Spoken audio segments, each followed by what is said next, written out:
നമസ്കാരം. Good morning Keralam ആരംഭിക്കുകയാണ്. ആദ്യം പ്രധാന തലക്കെട്ടുകളിലേക്ക്. ആന്ധ്രാ തീരത്ത് കനത്ത നാശനഷ്ടമുണ്ടാക്കി മോൻതാ ചുഴലിക്കാറ്റ്. ശക്തമായ മഴയിൽ 1.5 ലക്ഷത്തോളം ഹെക്ടറിൽ കൃഷി നശിച്ചു. ട്രെയിൻ വ്യോമഗതാഗതത്തെ ബാധിച്ചു. ചുഴലിക്കാറ്റിന്റെ തീവ്രത കുറയുന്നു. റെഡ് അലർട്ടുകൾ പിൻവലിച്ചു. ജമൈക്കൻ തീരം തൊട്ട് മെലിസ ചുഴലിക്കാറ്റ്. അതിശക്തമായ മഴയിലും പ്രളയത്തിലും വലഞ്ഞ് ജനങ്ങൾ. കേരളത്തിൽ ഇന്നും ഒറ്റപ്പെട്ട ഇടങ്ങളിൽ മഴയ്ക്ക് സാധ്യത.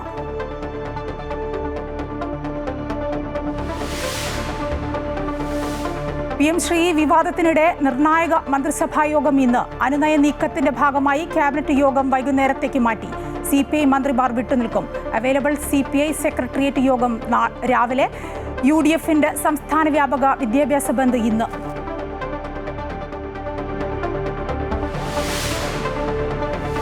നെതന്യാഹുവിന്റെ നിർദ്ദേശത്തിന് പിന്നാലെ ഗാസയിൽ ആക്രമണം നടത്തി ഇസ്രയേൽ. 9 മരണം. ആക്രമണം അമേരിക്കയെ അറിയിച്ച ശേഷം 13 ബന്ദികളുടെ മൃതദേഹങ്ങൾ ഹമാസ് കൈമാറിയിട്ടില്ലെന്ന് ഇസ്രയേൽ.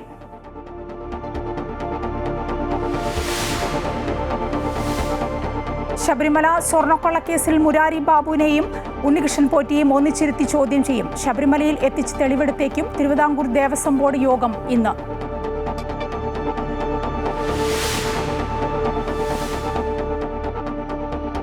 തീവ്ര വോട്ടർ പട്ടിക പരിഷ്കരണം ചർച്ച ചെയ്യാൻ മുഖ്യ തെരഞ്ഞെടുപ്പ് ഓഫീസർ വിളിച്ച രാഷ്ട്രീയ പാർട്ടികളുടെ യോഗം ഇന്ന്. പ്രതിഷേധമറിയിച്ച് LDFും UDFും. ജില്ലകളിൽ യോഗം വിളിക്കാൻ കളക്ടർമാർക്ക് നിർദ്ദേശം. തദ്ദേശ തെരഞ്ഞെടുപ്പ് ചർച്ച ചെയ്യാൻ സംസ്ഥാന തെരഞ്ഞെടുപ്പ് കമ്മീഷൻ വിളിച്ച യോഗവും ഇന്ന്. ഇന്ത്യ-ഓസ്ട്രേലിയ T20 പരമ്പരയ്ക്ക് ഇന്ന് തുടക്കം. മത്സരം ഓസ്ട്രേലിയയിൽ ഉച്ചയ്ക്ക് 1:45 മുതൽ. ഏകദിന പരമ്പര നഷ്ടമായതിന്റെ കണക്ക് തീർക്കാൻ ഇന്ത്യ.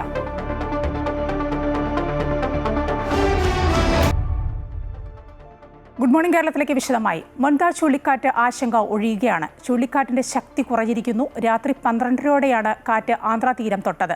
ആന്ധ്രയിൽ 6 പേർ മരിച്ചതായി റിപ്പോർട്ടുകളുണ്ട്. കനത്ത മഴ ഇപ്പോഴും തുടരുകയാണ്. പക്ഷേ സംസ്ഥാനത്ത് റെഡ് അലർട്ട് പിൻവലിച്ചിട്ടുണ്ട്. ഒഡീഷയിലും കാര്യമായ നാശനഷ്ടങ്ങളില്ല. അതേസമയം ചുഴലിക്കാറ്റ് വലിയ തോതിലുള്ള കൃഷിനാശങ്ങൾക്ക് കാരണമായി. ആന്ധ്രയിൽ 1.76 ലക്ഷം ഹെക്ടറിലെ കൃഷി നശിച്ചതായാണ് റിപ്പോർട്ടുകൾ പുറത്തുവരുന്നത്. മണിക്കൂറിൽ 100 കിലോമീറ്റർ വേഗതയിലാണ് ചുഴലിക്കാറ്റ് ആന്ധ്രാ തീരം തൊട്ടത്. ശക്തമായ കാറ്റിൽ മരങ്ങൾ കടപുഴകി വീണും വൈദ്യുതാഘാതം മൂലവുമാണ് മരണങ്ങൾ സംഭവിച്ചത്. ആന്ധ്രാപ്രദേശിന്റെ തീരപ്രദേശം, റായൽസീമ, തെലങ്കാന, തെക്കൻ ഛത്തീസ്ഗഡ്, ഒഡീഷ എന്നിവിടങ്ങളിൽ കനത്ത മഴയാണ് പെയ്യുന്നത്. ആന്ധ്രയിലെ 17 ജില്ലകളിൽ നിന്ന് 10,000-കണക്കിന് ആളുകളെ നേരത്തെ തന്നെ സുരക്ഷിത കേന്ദ്രങ്ങളിലേക്ക് മാറ്റിയിരുന്നു. റെയിൽ, റോഡ്, വ്യോമഗതാഗതങ്ങളെയും മോൻതാ ചുഴലിക്കാറ്റ് ബാധിച്ചു. വിശാഖപട്ടണത്തും വിജയവാഡയിലും എയർ ഇന്ത്യയും ഇൻഡിഗോയും വിമാന സർവീസുകൾ നിർത്തി.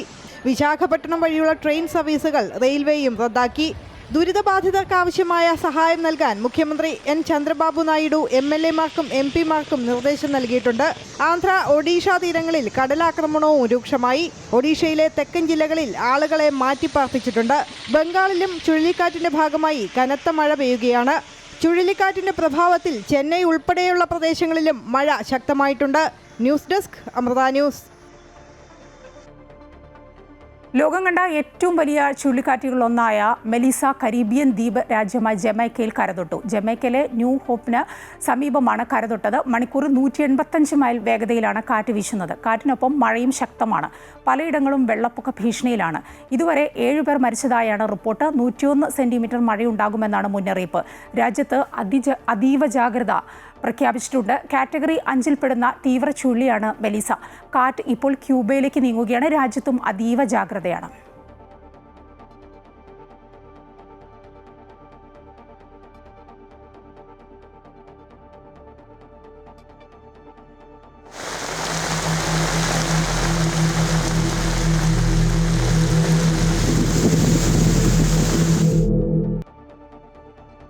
സംസ്ഥാനത്തും ശക്തമായ മഴയാണ് പെയ്യുന്നത്. തിരുവനന്തപുരം മുതൽ തൃശൂർ വരെയുള്ള ജില്ലകളിൽ ഇന്ന് യെല്ലോ അലർട്ടാണ്.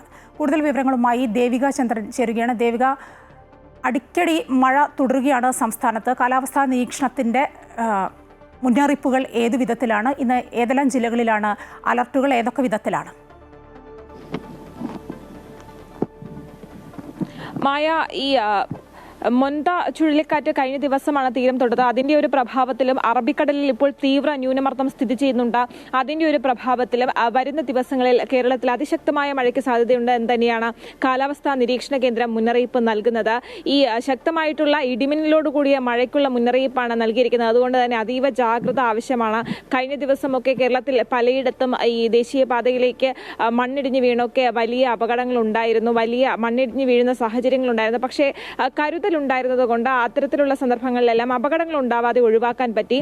വരും മണിക്കൂറുകളിൽ 50 കിലോമീറ്റർ വരെ വേഗതയിലുള്ള കാറ്റിന് ഉൾപ്പെടെ സാധ്യതയുണ്ടെന്നാണ് കാലാവസ്ഥാ നിരീക്ഷണ കേന്ദ്രം മുന്നറിയിപ്പ് നൽകുന്നത്. അതുകൊണ്ട് തന്നെ ശക്തമായ ജാഗ്രത പാലിക്കേണ്ടതുണ്ട്. മായ, ദേവികയാണ് വിവരങ്ങൾ നൽകിയത്. 2 ദിവസമായി മൊന്തയുടെ ഒരു ഭീതിയാണ് നിലനിന്നിരുന്നത്. പക്ഷേ ചുഴലിക്കാറ്റിന് ശക്തി കുറഞ്ഞിരിക്കും. അത് അല്പം ആശ്വാസകരമാണ്. അതുപോലെ തന്നെ സംസ്ഥാനത്തും മഴ കുറയുന്നുണ്ട്. അതുപോലെ ഇന്ന് ഒട്ടേറെ വാർത്തകൾ ഒരു ദിവസമാണ്. PM ശ്രീ വിവാദം തുടരുമ്പോൾ ഇന്നത്തെ ക്യാബിനറ്റ് നിർണായകമാണ്. CPI മന്ത്രിമാർ വിട്ടുനിൽക്കുന്ന മന്ത്രിസഭാ യോഗം ഉറ്റുനോക്കുകയാണ് രാഷ്ട്രീയ കേരളം. അതുപോലെ ഇന്ന് അവൈലബിൾ CPI സെക്രട്ടേറിയറ്റ് യോഗവും നടക്കും. UDFിൻ്റെ വ്യാപക വിദ്യാഭ്യാസ ബന്ധം, സംസ്ഥാന വ്യാപക വിദ്യാഭ്യാസ ബന്ധം ഒക്കെ ഉണ്ട്. ശബരിമല സ്വർണ്ണക്കൊള്ള കേസിൽ SITയുടെ അന്വേഷണം മുന്നോട്ട് പോകുമ്പോൾ തിരുവിതാംകൂർ ദേവസ്വം ബോർഡ് യോഗം ഇന്ന് നടക്കുന്നു. ഒപ്പം തീവ്ര വോട്ടർ പട്ടിക പരിഷ്കരണം ചർച്ച ചെയ്യാൻ മുഖ്യ തെരഞ്ഞെടുപ്പ് ഓഫീസർ വിളിച്ച രാഷ്ട്രീയ പാർട്ടികളുടെ യോഗം ഒക്കെയുണ്ട്. അങ്ങനെ വാർത്താ സമ്പന്നമായ ഒരു ദിവസമാണ്. ഇനി ഓരോ വാർത്തകളിലേക്കും നമുക്ക് കടക്കാം. മൊന്തയുടെ വിവരങ്ങളാണ് പറഞ്ഞത്. മറ്റു വാർത്തകളിലേക്ക് പോകേണ്ടതുണ്ട്, അത് നോക്കാം. ഇനി PM ശ്രീയിൽ LDF മുന്നണിയിൽ പൊട്ടിത്തെറി തുടരുന്നതിനിടെ ഇന്ന് മന്ത്രിസഭാ യോഗമാണ്. തലസ്ഥാനത്തുണ്ടെങ്കിലും CPM മന്ത്രിമാർ ഇന്ന് മന്ത്രിസഭാ യോഗത്തിൽ പങ്കെടുക്കില്ല എന്നാണ് അറിയുന്നത്. അനുനയ നീക്കത്തിന്റെ ഭാഗമായി ക്യാബിനറ്റ് യോഗം വൈകുന്നേരം 3:30 മാറ്റിയിട്ടുണ്ട്. രാവിലെ 9 മണിക്ക് CPI അവൈലബിൾ സെക്രട്ടേറിയറ്റും ചേരും. PM ശ്രീയുമായി ബന്ധപ്പെട്ട കരാറിൽ നിന്ന് സർക്കാർ പിന്മാറണമെന്ന ഉറച്ച നിലപാടിൽ തന്നെയാണ് CPI. UDFിൻ്റെ സംസ്ഥാന വ്യാപക വിദ്യാഭ്യാസ ബന്ധും ഇന്നുണ്ട്. കൂടുതൽ വിവരങ്ങളുമായി അൻഫിൽഡ് ഡിസൂസ ചേരുകയാണ്. അൻഫിൽഡ്, ഇന്നൊരു PM ശ്രീയിൽ ഇന്നിപ്പോൾ നിർണായകമായ ദിവസമാണ്. ഇന്നിപ്പോൾ ബുധനാഴ്ചയാണ്. സാധാരണ എല്ലാ ബുധനാഴ്ചയും പോലെ തന്നെ ഇന്നും ക്യാബിനറ്റ് ഉണ്ട്. പക്ഷേ ഇന്നത്തെ ക്യാബിനറ്റിൻ്റെ പ്രത്യേകത CPI മന്ത്രിമാർ പങ്കെടുക്കില്ല എന്ന വിവരം വന്നതിന് ശേഷമുള്ള ക്യാബിനറ്റാണ്. ഈ പറഞ്ഞ പോലെ തന്നെ പങ്കെടുക്കില്ല അല്ലേ? അത് ഏറെക്കുറെ ഉറപ്പാണോ? രാവിലെ CPIയുടെ സെക്രട്ടേറിയറ്റ് ചേരുന്നുണ്ട്, അവൈലബിൾ സെക്രട്ടേറിയറ്റ്. ആ സെക്രട്ടേറിയറ്റ് ചേർന്ന് ഒന്നുകൂടി അതിനകത്ത് ഒരു ധാരണയുണ്ടാക്കും. അതിനുശേഷമാകും ഈ മന്ത്രിമാർ പങ്കെടുക്കണമോ വേണ്ടയോ എന്ന കാര്യത്തിൽ അന്തിമമായ ഒരു തീരുമാനത്തിലേക്ക്, നയപരമായ ഒരു തീരുമാനത്തിലേക്ക് എത്തുക എന്നാണ് നമ്മൾ മനസ്സിലാക്കുന്നത്. കാരണം മന്ത്രിമാർ പങ്കെടുക്കുകയില്ല, അങ്ങനെ വലിയ ഏറെക്കുറെ തീരുമാനമെടുത്തെങ്കിൽ കൂടിയും മന്ത്രിസഭാ യോഗം 3:30 മാറ്റിയിരിക്കുന്നത്. സാധാരണ രാവിലെയാണ് മന്ത്രിസഭാ യോഗം നടക്കുന്നത്. പക്ഷേ ഇന്ന് അത് 3:30 മാറ്റിയിരിക്കുകയാണ്. ഇതിന് പറയുന്നൊരു കാരണം എന്ന് പറയുന്നത് രാവിലെ മുഖ്യമന്ത്രിയുടെ നേതൃത്വത്തിൽ മറ്റൊരു യോഗം നടക്കുന്നുണ്ട്. അതുകൊണ്ട് മാത്രം അത് 3:30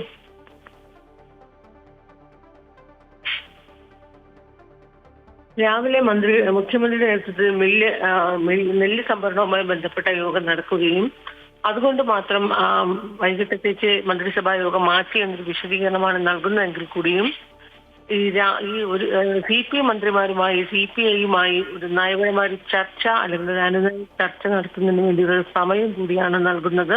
ഇതിന്റെ ഭാഗമായാണ് മന്ത്രിസഭാ യോഗം വൈകിട്ടത്തേക്ക് മാറ്റി എന്നാണ് മനസ്സിലാക്കാൻ കഴിയുന്നത്. ആ ഒരു സമയത്തിനുള്ളിൽ വളരെ സജീവമായി തന്നെ CPIയും തമ്മിലുള്ള ഒരു അനുനയ നീക്കം എല്ലാ രീതിയിലും ഉണ്ടാകുമെന്ന് തന്നെയാണ് പ്രതീക്ഷിക്കുന്നത്.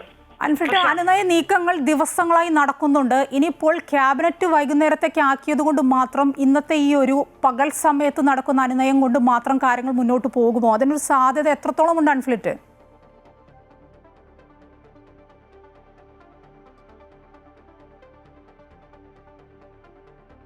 ഏതെങ്കിലും രീതിയിൽ മന്ത്രിമാർ അയയുന്ന അല്ലെങ്കിൽ CPI അയയുന്ന ഒരു സാഹചര്യം ഉണ്ടാകുമെന്ന് തന്നെയാണ് പ്രതീക്ഷിക്കുന്നത്. കാരണം CPI ആയാലും CPM ആയാലും രണ്ട് പാർട്ടികളും കടുത്ത സമ്മർദ്ദത്തിൽ തന്നെയാണ്. പ്രത്യേകിച്ച് CPMന് ഈ ഒരു സമയത്ത് CPI മന്ത്രിമാർ ഈ രീതിയിൽ വിട്ടു നിൽക്കുകയാണെങ്കിൽ ഉണ്ടാകുന്ന ഒരു തിരിച്ചടിയെ കുറിച്ച് വലിയ രീതിയിൽ തന്നെ ആലോചനകൾ നടക്കുന്നുണ്ട്. പക്ഷെ അതേസമയം ഈ ചർച്ചകൾ നടത്തേണ്ട രീതിയിലുള്ള എല്ലാ ചർച്ചകളും നടന്നു കഴിഞ്ഞിരിക്കുന്നു. പ്രത്യേകിച്ച് മുഖ്യമന്ത്രി ഇടപെടുന്നു, സംസ്ഥാന സെക്രട്ടറി ഈ രീതിയിൽ സംസാരിച്ചിട്ടുണ്ട്. MV ഗോവിന്ദൻ ഇന്നലെ രാത്രിയോടുകൂടി തന്നെ അദ്ദേഹത്തിന്റെ പരിപാടികളൊക്കെ തന്നെ റദ്ദു ചെയ്തുകൊണ്ടാണ് തിരുവനന്തപുരത്തേക്ക് മടങ്ങിയത്. തലസ്ഥാനത്ത് MV ഗോവിന്ദനുള്ള ഒരു സാഹചര്യത്തിൽ CPM സംസ്ഥാന സെക്രട്ടറി നേരിട്ട് ഇടപെട്ട് ഏതെങ്കിലും രീതിയിലുള്ള ഒരു അവസാനവട്ട അനുമതി നീക്കം ഉണ്ടാകാനുള്ള സാധ്യത തള്ളിക്കളയാനാവുകയില്ല. ജനറൽ സെക്രട്ടറി MA ബേബി കഴിഞ്ഞ ദിവസമൊക്കെയും വിഷയവുമായി സംസാരിക്കുകയും അത്തരത്തിലുള്ള നടപടികൾ ഉണ്ടായിട്ട് പോലും PMCയിൽ നിന്നുള്ള ആ ഒരു നിലപാടിൽ നിന്ന് CPI അയയുന്നില്ല. ഈ ഒരു സാഹചര്യത്തിൽ അവസാന വട്ടമെന്ന രീതിയിൽ വീണ്ടും ഒരു നീക്കത്തിലേക്ക് ഉറപ്പായും ഉണ്ടാകും. CPM തമ്മിലുള്ള അതിനുവേണ്ടി തന്നെയാണ് 3 രീതിയിലേക്ക് മാറ്റിയിരിക്കുന്നത്. അതേസമയം CPI ഇപ്പോഴും ആ MOU തന്നെ കൃത്യമായി ആ ഒരു പിടിവാശിയിൽ CPI നിൽക്കുകയും ചെയ്യുകയാണ്. കാരണം MOU റദ്ദാക്കുക അല്ലാതെ MOU പിന്മാറുന്നതല്ലാതെ മറ്റൊരു വിട്ടുവീഴ്ച അത് ദിവസങ്ങളായി പറഞ്ഞുകൊണ്ടിരിക്കുന്നത് തന്നെയാണ്. മറ്റൊരു വിട്ടുവീഴ്ചയ്ക്കുമില്ല എന്ന് തന്നെയാണ്. പക്ഷെ അതിന് പിന്നെയും ഏതെങ്കിലും രീതിയിൽ ഒരു സാധ്യതയ്ക്ക് തന്നെയാണ് ഇപ്പോഴും CPM ശ്രമിച്ചുകൊണ്ടേയിരിക്കുന്നത്. അത്തരത്തിൽ ഏതെങ്കിലും ഒരു നീക്കം ഉണ്ടാകും, ഈ ഒരു വേളയിൽ ഉണ്ടാകുമെന്ന് തന്നെയാണ് പ്രതീക്ഷിക്കുന്നത്. ഒരു പക്ഷേ CPM മന്ത്രിമാർ യോഗത്തിൽ നിന്ന് വിട്ടു നിൽക്കുകയാണെങ്കിൽ അങ്ങനെ ഒരു സാഹചര്യത്തിലേക്ക് തന്നെയാണ് അവൈലബിൾ സെക്രട്ടേറിയറ്റ് ഒരു തീരുമാനമെടുത്ത് അങ്ങനെ വിട്ടു നിൽക്കുകയാണെങ്കിൽ സാധാരണഗതിയിൽ പങ്കെടുക്കുന്ന പോലെ തന്നെ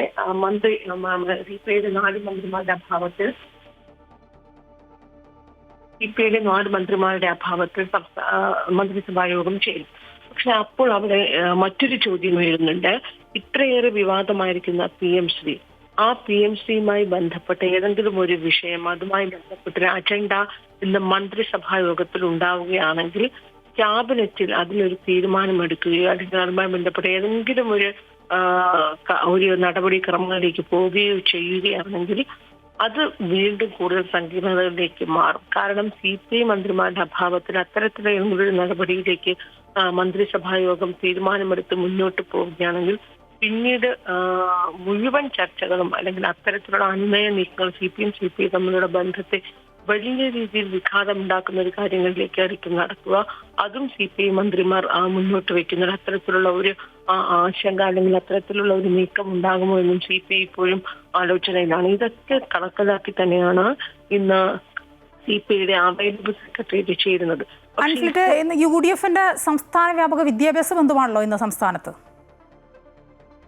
അത് കഴിഞ്ഞ ദിവസമൊക്കെ നമ്മൾ കണ്ടതാണ് മായ. കാരണം ഇന്നലെ രാത്രിയോടുകൂടിയാണ് SFI പ്രവർത്തകർ SFIയും ASF ഈ കാര്യത്തിൽ വലിയ രീതിയിൽ പ്രതിഷേധത്തിൽ നിൽക്കുകയാണ്. കാരണം ഈ ASF ഉൾപ്പെടെയുള്ള വിദ്യാർത്ഥി സംഘടനകൾ ഈ രീതിയിൽ കടുത്ത ഒരു പ്രതിഷേധത്തിൽ PMCയുമായി ബന്ധപ്പെട്ട പ്രതിഷേധത്തിൽ മുന്നണിക്കുള്ളിൽ തന്നെ 2 വിദ്യാർത്ഥി സംഘടനകൾ വലിയ രീതിയിൽ നേരിട്ട് നിൽക്കുന്ന ഒരു പോരാട്ടം നടക്കുമ്പോഴാണ് ഇന്ന് UDFന്റെ വിദ്യാർത്ഥി സംഘടനകൾ പ്രത്യേകിച്ച് KSU MSFും ഒക്കെയും വിദ്യാഭ്യാസ ബന്ദ് സംസ്ഥാന വ്യാപകമായി പഠിപ്പ് മുടക്കിലേക്ക് പോകുന്നത്. അത് വിദ്യാർത്ഥി സംഘടനകൾക്കിടയിൽ പോലും വലിയ രീതിയിലുള്ള പോരാട്ടത്തിലേക്ക് മാറുകയാണ്. ഈ പ്രതിപക്ഷ വിദ്യാർത്ഥി സംഘടനകളാണ് ഈ രീതിയിൽ വിദ്യാഭ്യാസ ബന്ധുമായി പോകുമ്പോൾ കഴിഞ്ഞ ദിവസം രാത്രി ഈ കാർഷിക സർവകലാശാല VC അശോകിന്റെ വീട്ടിലേക്ക് SFI വിദ്യാർത്ഥികളാണ് മറ്റൊരു വിഷയത്തിൽ, അതായത് കാർഷിക സർവകലാശാല ഫീസ് വർധനയുടെ കാര്യത്തിൽ പ്രതിഷേധവുമായി പോവുകയും വലിയ രീതിയിൽ സംഘർഷം ഉണ്ടാവുകയും ഒക്കെ ചെയ്തു. പക്ഷെ അപ്പോഴും ഈ ഉന്നയിച്ചത് കാർഷിക സർവകലാശാല ഫീസ് വർധനയുമായിട്ടാണെങ്കിൽ പോലും PMCയിൽ ASFനോടുള്ള ഒരു നടപടിയിലോട്ടുള്ള ഒരു അർത്ഥത്തിൽ അതിനോട് കാണിക്കുന്ന മറ്റൊരു മറുപടി കൂടിയായിരുന്നു ഈ വിഷയത്തിൽ CPIയുടെ തന്നെ വകുപ്പിലുള്ള കാർഷിക വകുപ്പിലെ സർവകലാശാലയിലേക്ക് SFI ആ ഒരു വിഷയം ഉയർത്തി SFI കാണിക്കുന്നത്. പക്ഷെ അതേ സമയത്ത് തന്നെയാണ് ഈ വിദ്യാർത്ഥി സംഘടനകൾക്കിടയിൽ പോലും ഈ ഒരു വിഷയത്തിൽ വലിയ രീതിയിലുള്ള വിഘാതം നിൽക്കുകയാണ്. അതിന്റെ ബാക്കി ഒരു പ്രതിഫലനം ഇന്നൊരു പക്ഷെ ഉണ്ടാകുമെന്ന് ഞാൻ പ്രതീക്ഷിക്കുന്നത്. അത് തന്നെയാണ് SFI നേതാക്കളും പങ്കുവെക്കുന്നത്. ആ സമയത്ത് തന്നെയാണ് പ്രതിപക്ഷ വിദ്യാർത്ഥി സംഘടനകൾ ഇന്ന് സംസ്ഥാന വ്യാപകമായി PMC വിഷയം ഉയർത്തിക്കാട്ടി വിദ്യാഭ്യാസ ബന്ധുമായി മുന്നോട്ട് പോകുന്നത്.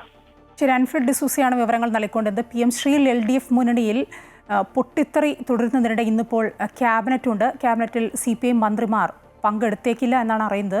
അതോടൊപ്പം തന്നെ CPIയുടെ അവൈലബിൾ സെക്രട്ടേറിയറ്റ് യോഗവുമുണ്ട്. PSCയുമായി ബന്ധപ്പെട്ട കരാറിൽ നിന്ന് പിന്മാറണമെന്ന ഉറച്ച നിലപാടിൽ തന്നെയാണ് CPI ഇപ്പോഴും തുടരുന്നതെന്നാണ് അൻഫിൽഡ് റിപ്പോർട്ട് ചെയ്യുന്നത്. ഒപ്പം UDFന്റെ സംസ്ഥാന വ്യാപക വിദ്യാഭ്യാസ ബന്ധുമുണ്ട് ഇന്ന് വിവരങ്ങൾ പങ്കുവയ്ക്കുകയായിരുന്നു അൻഫിൽഡ് ഡിസൂസ.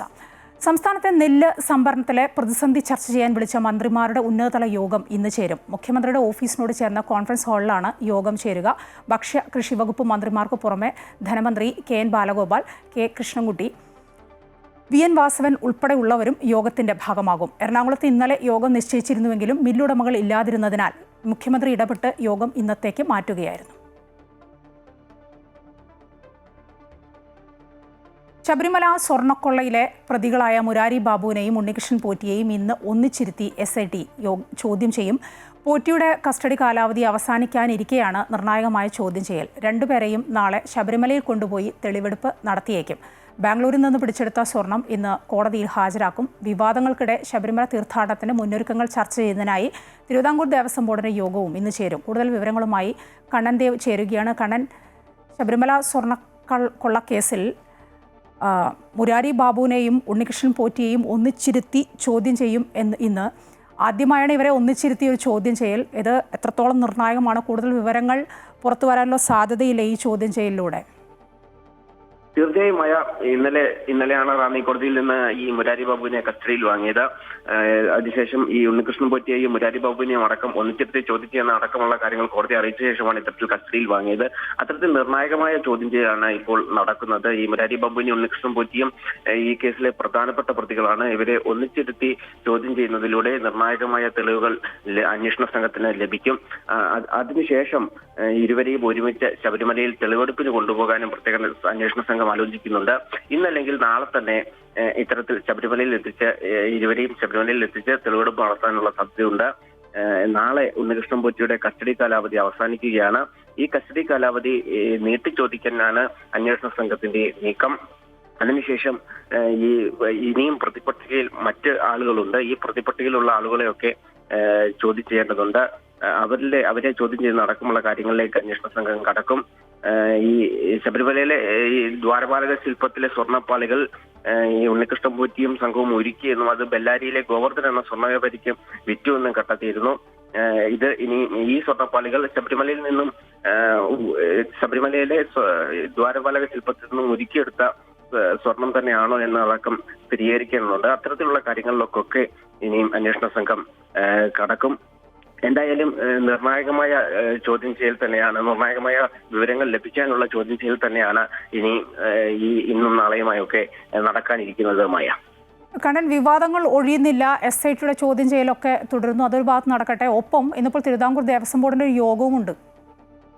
അതെ, തീർച്ചയായും ഇന്ന് തിരുവിതാംകൂർ ദേവസ്വം ബോർഡ് ആസ്ഥാനത്ത് നടക്കുന്ന യോഗം മണ്ഡല മകരവിളക്ക് തീർത്ഥാടനം സംബന്ധിച്ചുള്ള മുന്നൊരുക്കങ്ങൾ വിലയിരുത്താനും ആവശ്യമായ നടപടികൾ സ്വീകരിക്കാനും ഒക്കെയാണ് ഈ യോഗം ചേരുന്നത്. ഇനിയിപ്പോൾ ഏതാനും ദിവസങ്ങൾ മാത്രമേ ഉള്ളൂ മണ്ഡല മകരവിളക്ക് കാല തീർത്ഥാടനത്തിന്. മാത്രമല്ല ഈ ശബരിമലയുമായി ബന്ധപ്പെട്ട വിവാദങ്ങളടക്കം ഈ യോഗത്തിൽ ചർച്ചയായേക്കും.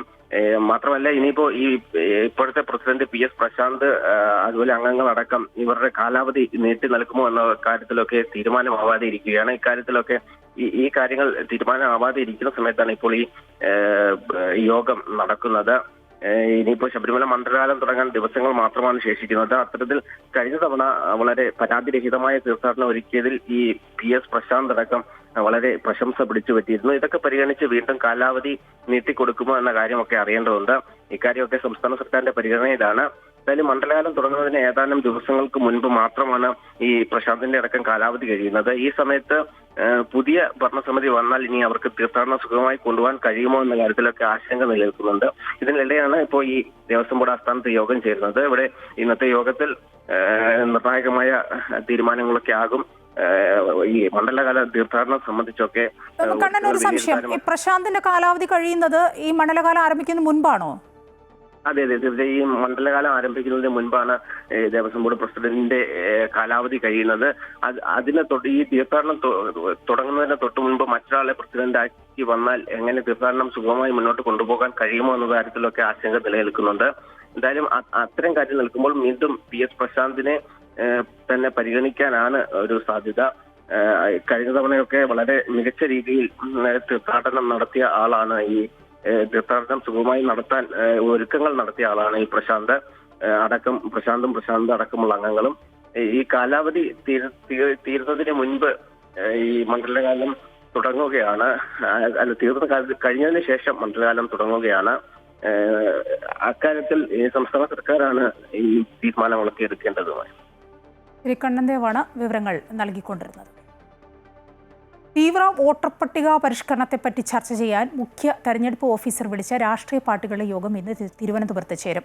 തദ്ദേശ തെരഞ്ഞെടുപ്പ് നടക്കാനിരിക്കെ SIR നടപ്പിലാക്കുന്നത് ഉചിതമല്ലെന്ന നിലപാടിൽ ഉറച്ചു നിൽക്കുന്ന LDFും UDFും ചർച്ചയിൽ എതിർപ്പ് അറിയിക്കും. തീവ്ര വോട്ടർ പട്ടിക പരിഷ്കരണത്തെ BJP പിന്തുണയ്ക്കുന്നുണ്ട്. വോട്ടർ പട്ടിക പരിഷ്കരണ നടപടികൾ കമ്മീഷൻ ആരംഭിച്ചു കഴിഞ്ഞു. തദ്ദേശ തെരഞ്ഞെടുപ്പ് ജോലികളെ SIR ബാധിക്കില്ല എന്നാണ് തെരഞ്ഞെടുപ്പ് കമ്മീഷണർ വ്യക്തമാക്കുന്നത്. ജില്ലകളിൽ രാഷ്ട്രീയ പാർട്ടികളുടെ യോഗം വിളിക്കാൻ ജില്ലാ കളക്ടർമാർക്ക് നിലവിൽ നിർദ്ദേശം നൽകിയിട്ടുണ്ട്. അതേസമയം തദ്ദേശ തെരഞ്ഞെടുപ്പിനെ പറ്റി ചർച്ച ചെയ്യാൻ സംസ്ഥാന തെരഞ്ഞെടുപ്പ് കമ്മീഷൻ വിളിച്ച രാഷ്ട്രീയ പാർട്ടികളുടെ യോഗവും ഇന്ന് തലസ്ഥാനത്ത് ചേരുന്നുണ്ട്. ശക്തമായ ആക്രമണം നടത്താൻ പ്രധാനമന്ത്രി ബെന്യാമിൻ നെതന്യാഹു ഉത്തരവിട്ടതിന് പിന്നാലെ ഗാസയിൽ വ്യോമാക്രമണം നടത്തി ഇസ്രായേൽ സൈന്യം. 9 പേർ കൊല്ലപ്പെട്ടു. ബന്ദികളുടെ മൃതദേഹം കൈമാറുന്നതുമായുള്ള തർക്കമാണ് വീണ്ടും സംഘർഷത്തിലേക്ക് നീങ്ങിയത്. ഇനി 13 മൃതദേഹങ്ങളാണ് ഹമാസ് ഇസ്രായേലിന് കൈമാറാനുള്ളത്.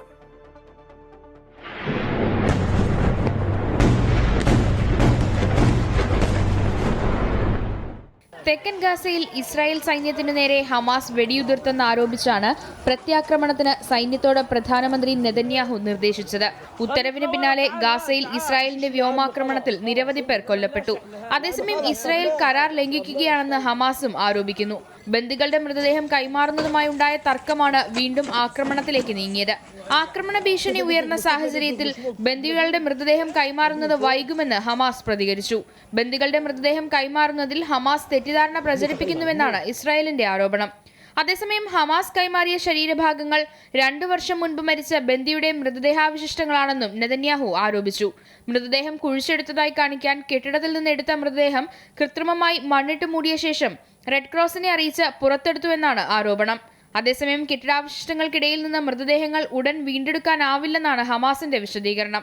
എന്നാൽ മൃതദേഹങ്ങൾ എവിടെയെന്നറിയില്ലെന്നും കുഴിച്ചെടുക്കാൻ സമയം വേണമെന്നും കാണിക്കാനാണ് ഇതെന്നാണ് ഇസ്രായേലിന്റെ വിമർശനം. എന്നാൽ ഈ ആരോപണം ഹമാസ് നിഷേധിച്ചു. ഇസ്രായേൽ ബോംബിംഗ് മൃതദേഹങ്ങൾ കണ്ടെത്തുന്നതിനെ ദുർഘടമാക്കിയെന്നും ഇസ്രായേലാണ് വെടിനിർത്തൽ ധാരണകൾ ലംഘിച്ചതെന്നുമാണ് ഹമാസ് വാദം.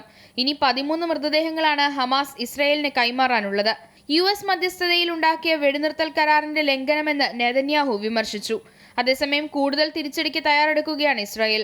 ഗാസയ്ക്കുള്ള മാനുഷിക സഹായം നിർത്തലാക്കുക, ഗാസയിലെ സൈനിക നിയന്ത്രണം കടുപ്പിക്കുക, ഹമാസ് നേതാക്കൾക്കെതിരെ ലക്ഷ്യമിട്ടുള്ള വ്യോമാക്രമണങ്ങൾ വർദ്ധിപ്പിക്കുക എന്നിവയാണ് പരിഗണനയിലുള്ള മാർഗങ്ങളെന്ന് ഇസ്രായേലി മാധ്യമങ്ങൾ റിപ്പോർട്ട് ചെയ്തു.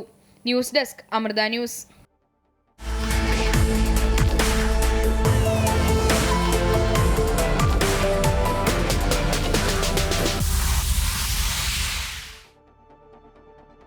RJD നേതാവും മഹാസഖ്യത്തിന്റെ മുഖ്യമന്ത്രി സ്ഥാനാർത്ഥിയുമായ തേജസ്വി യാദവും ലോക്സഭാ പ്രതിപക്ഷ നേതാവ് രാഹുൽ ഗാന്ധിയും തെരഞ്ഞെടുപ്പ് ക്യാമ്പയിനിടെ ആദ്യമായി വേദി പങ്കിടുന്ന റാലി ഇന്ന് നടക്കും.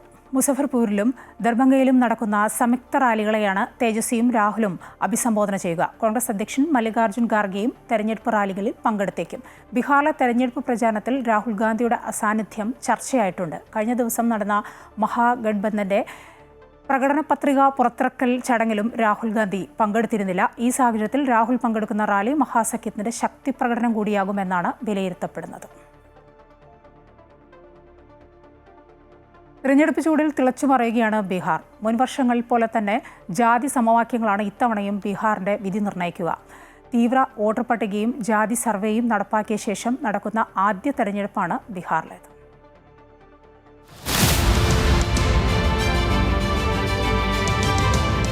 7,43,00,000 വോട്ടർമാരാണ് ബീഹാറിലുള്ളത്. 1,63,00,000 വോട്ടർമാർ 18-നും 29-നും ഇടയിൽ പ്രായമുള്ളവർ. അതിൽ 14 ലക്ഷം പേർ കന്നി വോട്ടർമാർ. തൊഴിലില്ലായ്മയാണ് സംസ്ഥാനം നേരിടുന്ന പ്രധാന വിഷയം. ആകെ ജനസംഖ്യയുടെ 10% പേരും മറ്റ് സംസ്ഥാനങ്ങളിലാണ് ഉപജീവനം കണ്ടെത്തുന്നത്. 243 അംഗ നിയമസഭയിലേക്ക് 101 വീതം സീറ്റുകളിലാണ് BJPയും JDUവും മത്സരിക്കുന്നത്.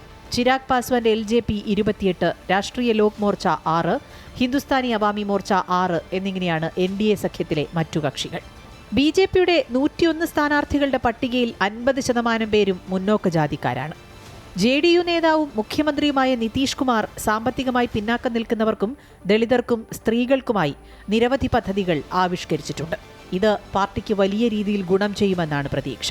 RJDയുടെ 143 സ്ഥാനാർത്ഥികളിൽ 15 പേർ സ്ത്രീകളും 52 പേർ യാദവരും 18 പേർ മുസ്ലിങ്ങളും 13 പേർ കുഷ്വാഹ ജാതിയിൽ നിന്നുള്ളവരുമാണ്. 18% മുസ്ലിം ജനസംഖ്യയുള്ള സംസ്ഥാനമാണ് ബീഹാർ. 243 അംഗ നിയമസഭയിൽ 53 മണ്ഡലങ്ങളെങ്കിലും മുസ്ലിം വോട്ടർമാർക്ക് നിർണായക സ്വാധീനമുണ്ട്. ഈ വോട്ടിലാണ് RJDയുടെയും നിതീഷ് കുമാറിന്റെയും പ്രതീക്ഷ. 101 സീറ്റുകളിൽ മത്സരിക്കുന്ന JDU 4-ഉം 28 സീറ്റുകളിൽ മത്സരിക്കുന്ന LJPക്ക് ഒരു മുസ്ലിം സ്ഥാനാർത്ഥിയുമാണുള്ളത്. 30 സീറ്റുകളാണ് മുസ്ലിങ്ങൾക്കായി മഹാഗഡ്ബന്ധൻ നീക്കിവച്ചിട്ടുള്ളത്. 143 സീറ്റുകളിൽ മത്സരിക്കുന്ന RJD 18 സീറ്റുകൾ മുസ്ലിം സ്ഥാനാർത്ഥികൾക്ക് നൽകി. 61 സീറ്റുകളിൽ മത്സരിക്കുന്ന കോൺഗ്രസ് 10-ഉം CPIML 2 സീറ്റുകൾ മുസ്ലിങ്ങൾക്ക് നൽകിയിട്ടുണ്ട്. അസാദുദ്ദീൻ ഒവൈസിയുടെ AIMIM പാർട്ടി എത്ര മുസ്ലിം വോട്ട് പിടിക്കുമെന്നത് നിർണായകമാകുന്ന ഒരു ഘടകമാണ്. തെരഞ്ഞെടുപ്പ് വിദഗ്ധൻ പ്രശാന്ത് കിഷോറിന്റെ ജൻ സൂരജ് പാർട്ടി ഭരണവിരുദ്ധ വോട്ടുകൾ നേടിയാൽ മഹാസഖ്യത്തിന് തിരിച്ചടിയാകും. മറിച്ച് സവർണ യാദവേതര OBC വോട്ടുകളിൽ വിള്ളൽ വീഴ്ത്തിയാൽ NDAയ്ക്കാവും ക്ഷീണം. JMM മഹാഗഡ്ബന്ധനിൽ നിന്ന് വിട്ടുനിൽക്കുന്നത് തെരഞ്ഞെടുപ്പിനെ എങ്ങനെ ബാധിക്കുമെന്ന് കണ്ടുതന്നെ അറിയണം. ഏതായാലും തെരഞ്ഞെടുപ്പിനി ദിവസങ്ങൾ മാത്രമാണ് ബാക്കി. ആരുടെ പ്രതീക്ഷകൾക്ക് ചിറകുമുളയ്ക്കും, ആരുടെ പ്രതീക്ഷകൾ കരിഞ്ഞില്ലാതാകുമെന്ന് കാത്തിരുന്നു കാണാം. News desk, Amrita TV.